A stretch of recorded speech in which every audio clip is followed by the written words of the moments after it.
N'hésitez pas à poser des questions. JB adore les questions impertinentes. Dit-il. N'importe quelle question. Oui, s'il vous plaît, on va vous passer un micro.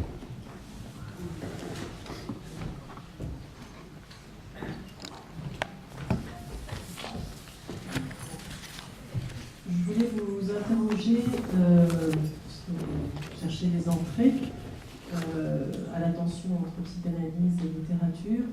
Vous interrogez sur ce que vous pensez du secret. Pardon. Du secret. Oui. Derrida disait que le lieu du secret, c'était la littérature. C'est aussi, ça a été une des quêtes de Freud au départ. C'est-à-dire, vous l'avez un petit peu évoqué, de trouver le secret de ses patients. Comment est-ce que vous pourriez dire quelque chose à propos de ça? Est-ce qu'il n'y a pas, dans les moments d'écriture plutôt littéraire de Freud, dans ces textes que vous avez pu évoquer, comme le souvenir sur l'Acropole, des moments où justement quelque chose lui échappait, puisque le secret échappe d'une certaine façon toujours, quelque chose d'immaîtrisable. Peut-être que la littérature, c'est un petit peu ce qui est à la vie, à la mort, dans quelque chose d'indécidable, comme ça, alors que dans ces textes qui étaient plus scientifiques, d'une certaine façon, il n'y avait plus rien à découvrir, mais ce jeu à la vie, à la mort à retrouver avec la littérature n'est peut-être plus là dans les textes, on va dire, plus rationnels, plus assurés et plus rassurés aussi. Oui, d'accord. Effectivement, il y a le discours, l'ordre du discours, comme disait Foucault, va du côté d'une certaine rationalité. Il cherche à être maîtrisé. Je maîtrise mes mots, je crois les maîtriser quand j'écris, entre guillemets, scientifiquement. Alors que quand j'écris littérairement, le plus souvent, je ne sais pas ce qui va venir. Enfin, il y a encore qu'il y a des écrivains qui aussi ont une écriture très maîtrisée, font des plans, savent exactement où ils veulent en venir, écrire tel temps de chapitre, telle page, dire ceci. Mais enfin, ceux qui m'intéressent, moi, c'est ceux qui s'avancent vers l'obscur, donc aussi vers le secret en eux. Et c'est là où il y a quand même alors là une vraie convergence entre psychanalyse et littérature. Dans être en analyse, si on joue le jeu et qu'on ne cherche pas à tout maîtriser, et c'est s'avancer vers le noir, s'avancer vers l'inconnu, c'est aller vers l'inconnu pour tenter de découvrir ce qu'il y a d'inconnu en soi. Et la même chose de la part de l'analyste aussi. Il n'applique pas un savoir, hein. Il n'explique pas. Une interprétation, si elle a quelque chose de portée, elle vient de on ne sait pas où. Elle surprend souvent l'analyste lui-même. Il n'a pas bien mijoté pendant des jours et des jours avant de la livrer. Donc il y a quelque chose dans les associations libres, en fait libres mais très contraintes, parce qu'elles obéissent à quelque chose qu'on ne connaît pas. Il y a une relation, pour moi, c'est évidente avec l'avancée dans l'écriture. Freud, donc il y a les textes que vous avez cités, là où il se livre.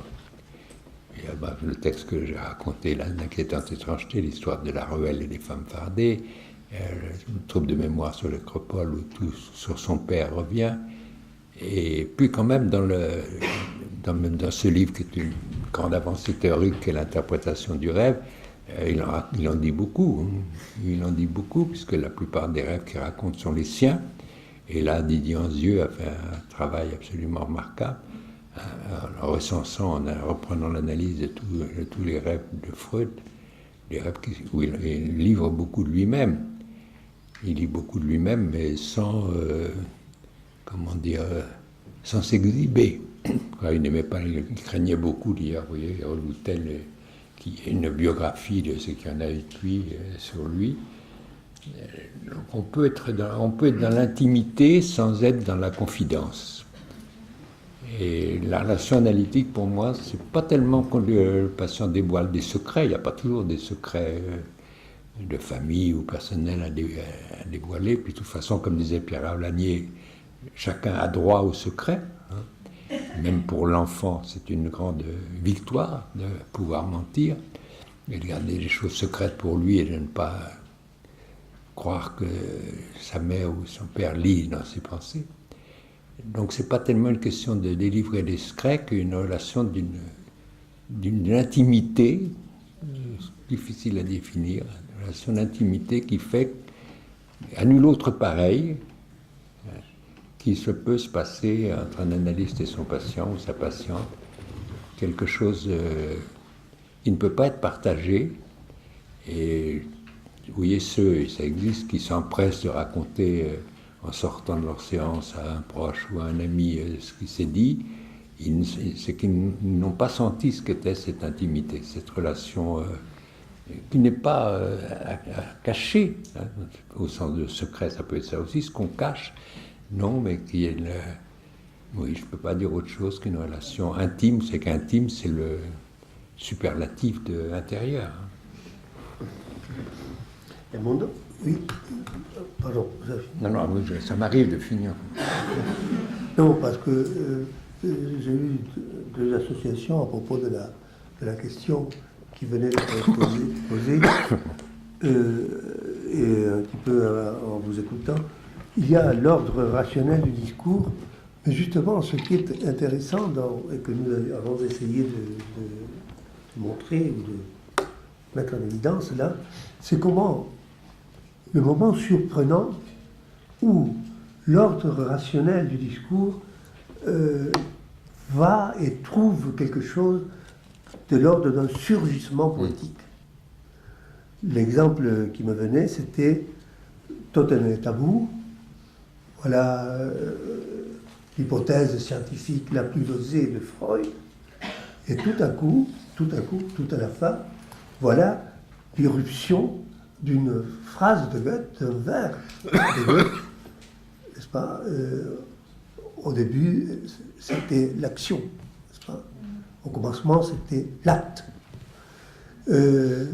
Voilà, c'est là ce qui nous a intéressé aussi. Comment un discours rationnel qui est habité donc par le désir de savoir, d'enrichir la recherche, etc., débouche tout à coup dans un surgissement du poétique. Quelque chose qui vient, on ne sait pas très bien d'où, de la vie, de la mort, comme vous disiez, quelque chose de secret. Et un autre exemple qui me venait comme ça aussi, c'était, c'est justement quand Freud, dans la deuxième préface à l'interprétation du rêve, une fois que le livre donc a été écrit, il se rend compte qu'une des raisons secrètes, puissantes, une des significations le plus importante, la plus subjective de ce livre, c'était la mort de son père. C'est-à-dire que la chose secrète, la signification subjective qui vacille entre la vie et la mort, elle est toujours là. Même, elle habite même dans la grande culture, je crois, dans la grande pensée, le discours rationnel. Mais la fleur surgit de temps en temps. S'il vous plaît.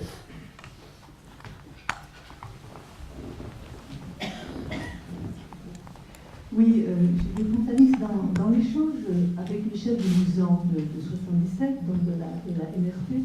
Vous avez utilisé une expression que je trouve extrêmement juste par rapport à ce livre dont nous parlons ce soir. C'est l'expression d'un emboîtement réciproque entre la psychanalyse et la littérature.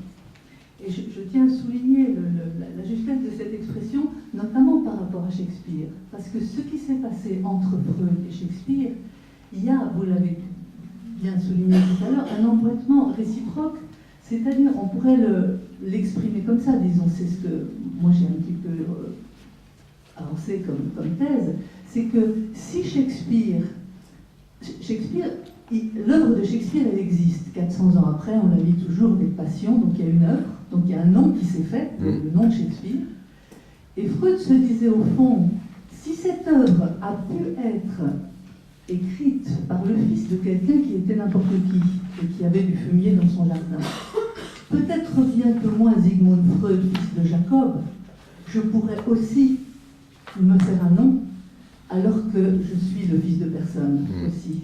Et alors, il a mis à l'épreuve, au fond, il a essayé de déchiqueter ce rival, parce que finalement, la Traumdeutung, c'est son grand œuvre, Hamlet, c'est l'œuvre de Shakespeare. Shakespeare a écrit parce que Hamlet passe à la mort de son père, lui, il écrit la Traumdeutung après la mort de son père. Il ne le dit pas exactement, mais il y a du filigrane là, et il y a, je pense, cet emboîtement réciproque qui me semble très juste et qui fait qu'il y a une différence avec Goethe, c'est-à-dire pour moi Freud-Goethe et Freud-Shakespeare, bien sûr, c'est deux puissances de formation extraordinaires, etc., mais ils n'avaient pas du tout le même rapport à la langue anglaise et au nom, au mystère entourant le nom de Shakespeare et donc son nom à lui, et qu'est-ce qu'un nom et qu'est-ce qu'une œuvre littéraire, et puis Goethe, qui n'était pas sa langue maternelle, l'allemand en fait, puisque c'était le tchèque, donc ça a été la langue dans laquelle il a écrit Freud, et il a une énorme admiration pour Goethe, notamment le Faust, évidemment. Il le cite beaucoup, mais c'est quand même ambivalent, c'est-à-dire qu'il n'était pas d'accord avec ce que Goethe disait de Shakespeare, par exemple. Shakespeare und kein Ende, il disait pas du tout Shakespeare und kein Ende. Moi j'ai trouvé, j'ai une interprétation, et il ne s'est pas fait que des amis en Allemagne en critiquant Goethe aussi. Voilà, mais cet emboîtement est extrêmement serré. Oui, en effet, je préfère ce mot d'emboîtement, celui d'alliance que j'ai employé tout à l'heure. Emboîtement, c'est bien ça. Oui, Goethe est une figure tutélaire, mais enfin, c'est pas du tout quelque chose d'aussi fort que la relation entre Shakespeare et Freud. François Lantrey. Oui, deux petites remarques. Bon, votre travail, par différents aspects, joue beaucoup, et c'est tout son intérêt, sur la tension entre Dichtung et Forgeot. Alors, c'est une remarque qui n'est pas très, qui me paraît un peu secondaire, mais quand même, il faudrait peut-être en tenir compte, c'est qu'il y a une évolution dans le temps, dans les temps de la pensée, il y a une évolution du rapport entre ces deux pôles. En entendant Edmundo lire le texte de Freud sur le rêve du comte Thun, et en effet, cette tenue littéraire du récit, je me suis souvenu des lectures des observations de Buffon, des lectures des mémoires d'un entomologiste de Fabre, où il y avait une qualité littéraire qui soutenait et apportait la recherche scientifique. C'était beaucoup plus proche, en tout cas du côté des scientifiques, c'était beaucoup plus proche de la Dichtung que maintenant nous avons l'envie de les séparer. Deuxième remarque, peut-être que le rapport, je veux savoir ce que vous en pensez, mais peut-être que le rapport de Freud, ce rapport compliqué à la littérature, qui passe par sa dénégation, je ne suis pas, qui passe par ce que vous avez rappelé, les rapports ambigus avec les écrivains, les poètes. Ils vont beaucoup plus vite que moi, etc. Mais il y a un horizon de littérature dont il est, je peux dire oui, de littérature dont il est proche, quand il s'écrit comme nos malheureuses, nos pauvres, nos minables descriptions sont en deçà, tellement en deçà de la magnificence des créations de la maladie, du fantasme, etc. Comme si l'idéal même de l'écriture, c'était l'écriture de la maladie elle-même, de la névrose elle-même, de la production fantasmatique, de la production de... Et c'est là que ça va au plus près, finalement. Les poètes seraient presque des intermédiaires par rapport à ça. D'accord. Non, mais, messieurs, Non, mais on n'est pas obligé d'être... messieurs, allons. Alors, Un petit mot, d'accord, quand même. non, bah, écoute ce que tu as dit sur l'immense séparation qui est actuelle, enfin qui date du 19e, entre science et littérature. Fumaroli l'a très bien montré, ça que en effet, des gens comme tu as cité, comme Buffon, comme bien d'autres, comme Fabre, comme Descartes même. Si tu lis le discours de la méthode, c'est un écrivain. Et les méditations métaphysiques aussi. Donc, pour mille raisons, ces discours-là, ces modes d'approche-là sont disjoints à partir du 19e, mais ça s'est accru, et puis maintenant de plus en plus avec la spécialisation, non pas de la science en général, mais des sciences, au point que beaucoup de scientifiques d'une certaine spécialité ne se comprennent qu'entre eux. Ils peuvent se comprendre qu'entre eux, tellement c'est pointu, comme on dit. Il y en a un exemple ici même, dans cette salle, je ne nommerai pas. Absolument. Pas seulement, voilà. Et puis alors l'autre point, oui, peut-être... Pardon. Est-ce que vous ne pensez pas qu'en dehors de l'intérêt de Freud pour la littérature, pour les écrivains, il y a un souci de transmission de la psychanalyse et de passer par les citations des auteurs de Hamlet, de Shakespeare, Oui. tous les auteurs cités, pour montrer que d'une certaine manière c'est déjà là, Oui. mais que ça sert à la transmission par rapport au nouveau de la pensée psychanalytique. Oui, c'est sûr, ça. C'est sûr que le nombre de références littéraires de chez Freud vient aussi de ce souci-là, de montrer que ce qu'il a découvert, c'est du neuf, mais que c'était là, que ça a toujours été là depuis toujours. Et il trouve une confirmation, s'il trouve de quoi confirmer avec ses références littéraires son propre rapport. J'invente pas tout cela, quoi. Voilà. Parce que quand même beaucoup à l'époque, il ne faut pas l'oublier, ce qui lui était beaucoup reproché, c'était que ce soit vraiment un délire, quoi. Ses propres fantasmes, que ça ne tenait pas debout, que c'était une fausse science, etc. Donc de pouvoir s'inscrire dans une tradition culturelle était un enjeu capital pour lui, à coup sûr. Edmundo ? Oui, je suis tout à fait d'accord avec ça. Il y avait cette utilisation, entre guillemets, de la littérature comme voilà, ce que je découvre aussi a été découvert avant moi par d'autres grands écrivains, etc. Mais je pense que quand même, il y a aussi quelque chose de plus profond pour Freud, et qui fait justement du poète, du dichter, un interlocuteur privilégié, à mon avis. Parce qu'il y a eu évidemment d'autres interlocuteurs, les anthropologues, les archéologues, les scientifiques de tous bords, non ?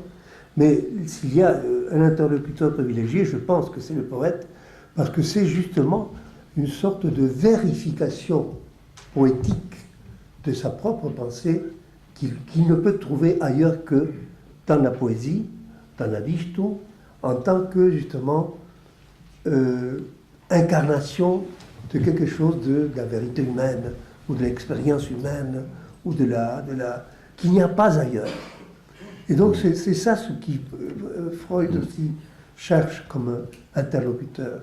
Et c'est pour ça qu'il ouvre de façon tellement claire, disons, les portes de l'académie scientifique, psychanalytique aux poètes.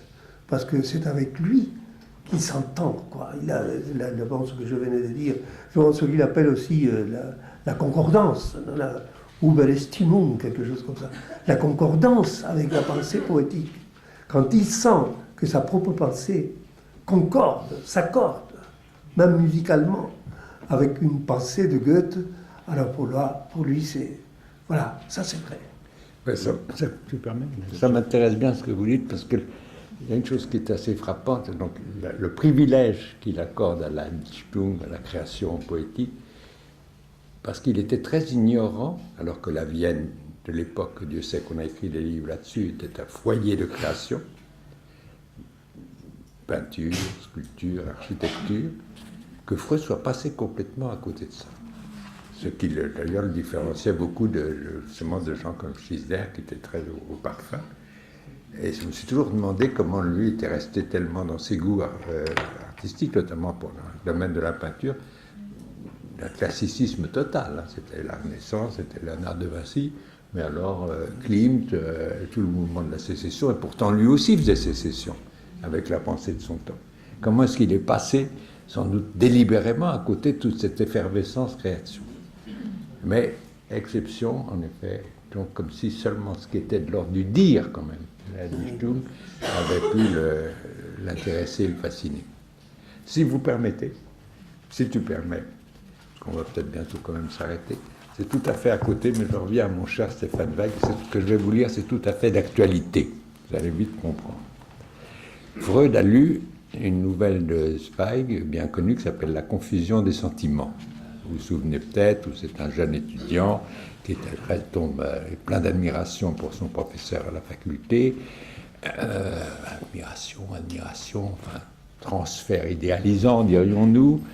Et puis le professeur, évidemment, contre-transfert, n'est pas insensible à cette admiration, au point qu'il propose à ce jeune étudiant de prêter une chambre dans sa maison, une chambre de bonne, mais enfin une chambre quand même, et il l'invite à partager le dîner avec sa femme. Ça n'a pas l'air de se passer très bien entre la femme et le professeur, et le jeune étudiant est un peu gêné, etc. Vous voyez ce qui va se passer, peu à peu, donc on comprend que le professeur qui est attiré par des garçons, qui s'en va souvent dans des dépravés, dans des quartiers dépravés d'une ville voisine, tombe amoureux du jeune homme et lui déclare son amour.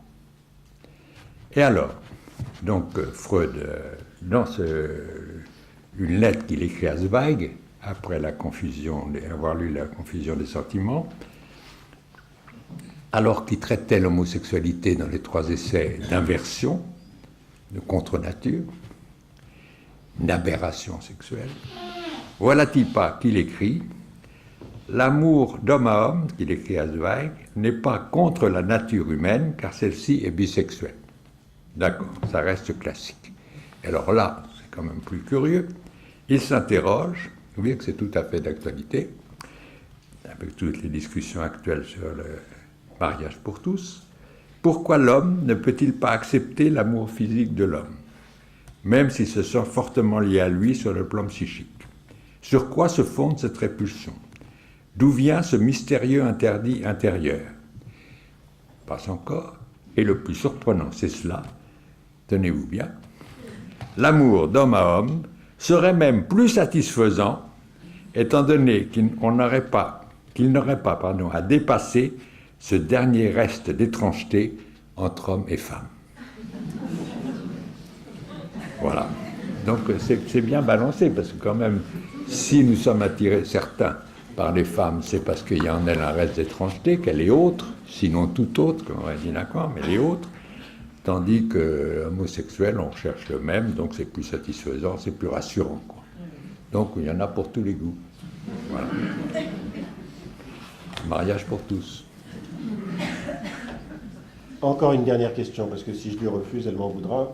Mais je voulais dire simplement, par rapport à ce qu'a dit François Gantrey, qui me semble très important, c'est que tu as dit tout à l'heure que pour toi, le style d'un écrivain, c'était la voix. Oui. C'est quand même l'organe qui permet d'exprimer l'intimité. Oui. Oui. Et à l'adolescence, c'est évidemment important. Oui, la vue, oui. Bien sûr. Et tu as dit ailleurs que...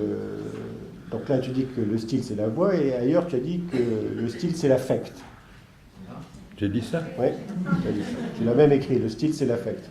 Moi, je pense que Fabre, Buffon, ils sont littéraires, si on veut, parce qu'ils sont affectés et ils nous affectent en retour. Ils sont affectés par... Quand Freud, quand ce que tu as lu de Freud, on voit qu'il est intéressé par le personnage, qu'il se met à sa place, qu'il imagine une vie psychique. Bon, il est intéressé, il est affecté par ce personnage, il l'affecte en retour, et dans la littérature, il y pense.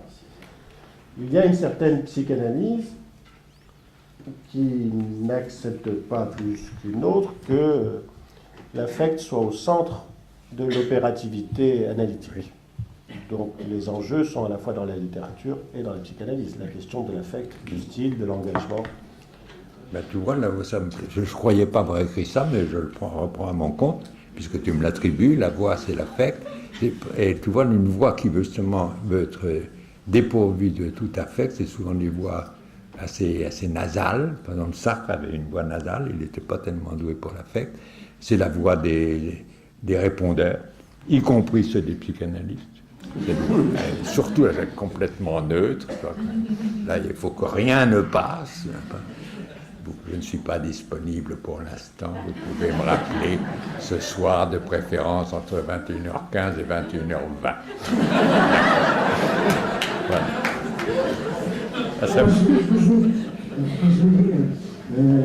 Attendez, on finit. Et alors? Ah ben c'est tout. Bon? Oui.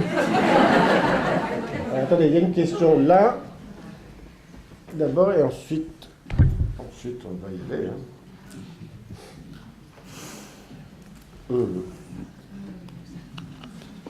Merci. Oui, effectivement, par rapport à ce débat d'islam ou forge, je pense d'une certaine manière qu'il tourne un peu autour d'un faux dilemme. Parce que historiquement parlant, Freud avait vécu ce déchirement par rapport à la non-attribution du prix Nobel, puisqu'effectivement la discipline qu'il avait inventée ne figurant pas sur la liste des disciplines nobelisables, personne ne savait littéralement où l'inscrire, puisqu'on ne semblait pas pouvoir penser qu'il pouvait accéder au prix Nobel de littérature et en même temps le prix Nobel de médecine lui étant également interdit. Donc du coup, ce dilemme, à mon sens, il est vraiment consubstantiel de la naissance de la psychanalyse. Et en même temps, il y a quand même eu de nouveau, à partir de l'attribution du prix Goethe, qui est vraiment un prix littéraire, quelque chose qui a pu se nouer à la fin de sa vie, puisqu'il a accepté ce prix-là. Le prix Goethe est quand même exclusivement attribué à des écrivains. Ce serait tout aussi surprenant si un psychanalyste aujourd'hui recevait le prix Goncourt pour son travail. Et en fait, j'aurais aimé avoir votre éclairage sur deux situations biographiques où, à mon sens, il me semble que Freud avait agi en écrivain. Premièrement, quand en fait il a postdaté l'interprétation des rêves. S'il avait agi en scientifique, il aurait laissé la date effective, puisque les scientifiques ont toujours cette course contre la montre. Le premier qui a découvert a gagné.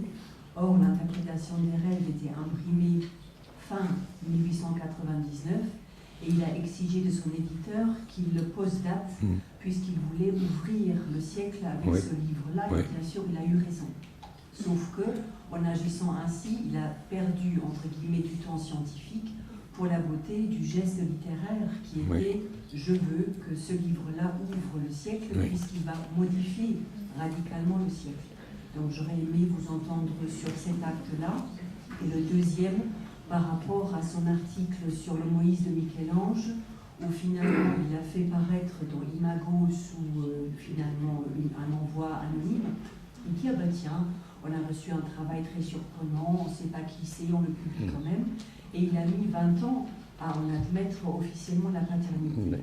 Donc sur ces deux situations, est-ce que vous le voyez écrivain ou est-ce que vous le voyez scientifique? Sur le premier point, je crois qu'il est sincère quand il dit qu'il préfère le postdater ou non, pour l'interprétation du rêve de l'an 1900, qu'il a conscience que ce livre ouvre, que c'est un livre fondateur. Donc, comme vous le dites, il a vu juste. Donc, s'il avait mis 1880, je ne crois pas qu'il aurait gagné quoi que ce soit sur le plan scientifique s'il avait mis 1899. Il n'aurait rien gagné. De toute façon, vous savez que c'est une obsession chez lui, c'est la priorité, être le premier. D'où le conflit avec Fliss et beaucoup d'autres. Être le premier, cédé par la question de la priorité. Là, il est sûr d'être le premier à avoir ouvert, non pas le domaine du rêve qui avait été exploré bien avant lui, mais l'interprétation du rêve. C'est l'interprétation de la voie royale. C'est pas le rêve, c'est l'interprétation selon lui. Alors sur le prix Goethe, je ne crois pas, je n'ai pas le libellé en tête, mais que ce prix ne lui a pas été attribué pour ses qualités littéraires. Il a été attribué comme grand explorateur de l'âme humaine ou quelque chose comme ça, comme grand découvreur. Donc ils ont peut-être fait une exception cette année-là, mais ce n'était pas un prix réservé aux écrivains. Il n'a pas été salué, reconnu en tant qu'écrivain en recevant le prix Goethe. C'est juste dans l'historicité du prix. Normalement, Oui. il est vraiment très... Voilà, d'accord, ils ont peut-être fait une exception, mais enfin, il n'a pas été reconnu et salué comme écrivain en ayant l'attribution de prix. Ce que beaucoup de psychanalystes d'ailleurs se trompent en disant la preuve qu'il est un grand écrivain, c'est qu'il a reçu le prix Goethe. Non, c'est pas pour ça qu'il l'a reçu. Quant à l'histoire du Moïse de Michel-Ange, je n'ai pas de réponse. On a dû écrire aussi beaucoup là-dessus. Peut-être Edmundo sera plus compétent que moi. Je pense que ça rejoint tout à fait ce que je disais avec d'autres, en disant que l'œuvre, pas seulement l'œuvre littéraire, vous met en position d'analyser, parce que devant le Moïse de Michel-Ange, Freud est saisi. Il y a de l'affect, là il est touché, il est ému, il ne sait pas trop pourquoi il y revient. C'est pas comme chez les femmes fardées, là il y revient à cette église pour être interrogé et troublé par la figure de Moïse, et de façon très obsessionnelle quand même. Il est là à décortiquer pendant des pages et des pages la signification des différents plis de la barbe et comment ils se sont placés, s'entrelacent, etc. Donc c'est peut-être parce qu'il a senti que là il était trop lui-même mis en cause, il se mettait lui-même trop mis en cause, qu'il a préféré le publier anonymement avant de reconnaître que c'était lui. Je ne sais pas, c'est une réponse possible. Bien, nous allons devoir en rester là, parce que nous avons des conditions de sécurité que nous avons déjà débordées. C'est pas grave, écrivez à J.B. Pontalis, c'est chez Gallibar, rue Sébastien Bottin, il répond.